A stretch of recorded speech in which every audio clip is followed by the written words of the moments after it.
ဆော်ဒီအာရေးဗျနိုင်ငံရဲ့တဲကနာယာထဲမှာတောင်တင်နေတဲ့ဂျာမန်မျိုးသားတဦးဟာပထမဆုံးချိန်ဖြစ်တိုးကြောင်းနေရပါတယ်ရုတ်တရက်တိုးချင်းချင်းတိုက်ခိုက်ကြတာကြောင့်သူကတွားရောက်တားဆီးတဲ့အခါမှာတော့တိုးတွေကသူ့ကိုပြန်လည်တိုက်ခိုက်ကြပါတော့တယ်သူဟာထပ်ဖို့စူးစမ်းရင်းသတိလဲကျသွားခဲ့ပြီးဦးကောင်းမှလည်းဒဏ်ရာရသွားခဲ့ပါတယ်ဒါပေမဲ့ရက်ဆက်လာတဲ့အလုပ်ရှင်ကတော့သူ့ကိုခြေရောက်ငယ်ကန်ပြီးနှိုးခဲ့တာပါဒဏ်ရာတွေကိုဂယုမစိုက်တဲ့အပြင်ရေတောင်တောက်ခွင့်မပေးဘဲတိုးတွေအားလုံးပြန်ရဖို့ကိုပဲအဓိကထားခဲ့ပါ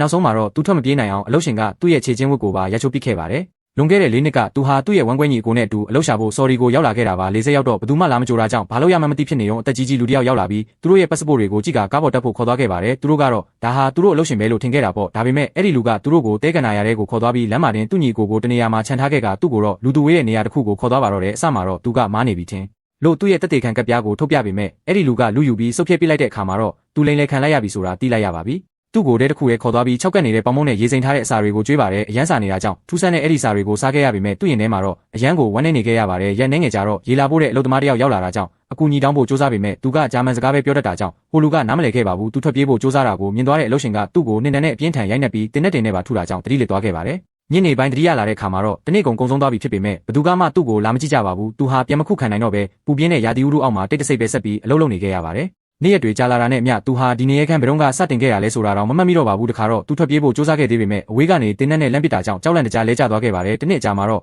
အလုပ်ရှင်ကကူလာအုပ်စီးပြီးရောက်လာကသူ့ကိုတင်းနဲ့ရိုက်ပြီးခြေရောက်ကိုချိုးပစ်ခဲ့ပါတယ်ပြီးတော့သူ့ကိုတရိษံတွေကြားမှာပဲတုံးနှောင်ထားခဲ့ပါတော့တယ်ရေငက်လာတဲ့အခါမျက်ပင်ပေါ်ကနှိစက်လေးတွေကိုပဲလျက်ပြီးအသက်ဆက်ခဲ့ရပါတယ်ခန္ဓာကိုယ်ကတဖြည်းဖြည်းအားနည်းလာတာကြောင့်သူဟာထွက်ပြေးဖို့စိတ်ကူးကိုလက်လျှော့လိုက်ရပါပြီဒီနေ့မှာတော့မိုးရွာနေတာကြောင့်တိုးတွေကိုကူတစ်ခုတည်းမောင်းသွင်းနေုံရင်းနှီးနေတဲ့အတန်တစ်ခုကိုသူကြားလိုက်ရပါတယ်အတန်လာယာစီသွားကြည့်လိုက်တဲ့အခါမှာတော့သူ့နဲ့အတူဆော်ဒီကိုလာခဲ့တဲ့ဝမ်းကွဲညီအကိုတွေ့လိုက်ရတာပါသူတို့နှစ်ယောက်ဟာတယောက်ကိုတယောက်မြင်လိုက်ရတဲ့အချိန်မှာအရန်ကိုစိတ်လှုပ်ရှားသွားပြီးဖလဲတကင်းနဲ့ငိုကြပါတော့တယ်ပြီးတော့လွန်ခဲ့တဲ့နှစ်နှဲငယ်အတွင်းသူတို့ဘလောက်တောင်ရက်ဆက်ဆက်နှိမ့်ဆက်ခံခဲ့ရလဲဆိုတာကိုရင်ဖွင့်ပြောပြကြပါတယ်အချိန်ကသိမရတာကြောင့်သူပြန်တော့အားရပေမဲ့ဒီတွေ့ဆုံမှုလေးကသူတို့နှစ်ယောက်လုံးအတွက်တော့အတိုင်းထက်အလုံးစိတ်သက်သာရစေခဲ့ပါတယ်နိုင်ငံခြားရောက်မြန်မာနိုင်ငံသားတွေရဲ့ဘဝကိုထင်ဟပ်စေပါတယ်